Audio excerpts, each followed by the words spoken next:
When Joe Biden was president, Judge Ludig came out and publicly said that Donald Trump and his supporters are a clear and present danger to American democracy. Yep. Liz Cheney said he's the greatest threat to our democracy.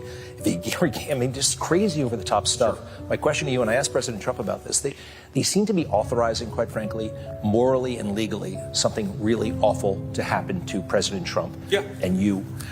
I'd like your reaction to that, because that seems like very, very dangerous. I don't think it's been sufficiently addressed.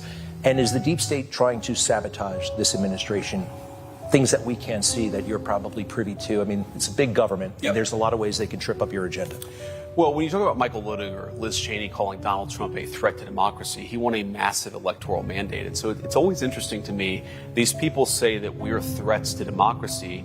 What they mean by a threat to democracy is apparently when the American people vote for somebody they don't like. That's not a threat to democracy. Whether you like or dislike the president the people elected, that is the fulfillment of democracy when that president tries to do what he needs to do.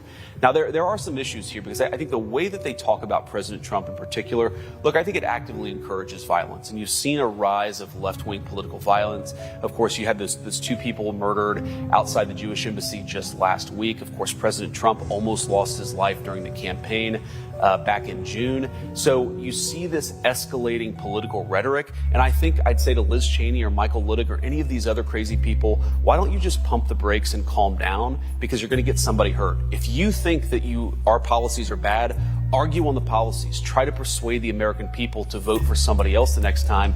Don't engage in the kind of rhetoric that I think promotes violence against the President of the United States. And I think a lot of them are doing exactly that.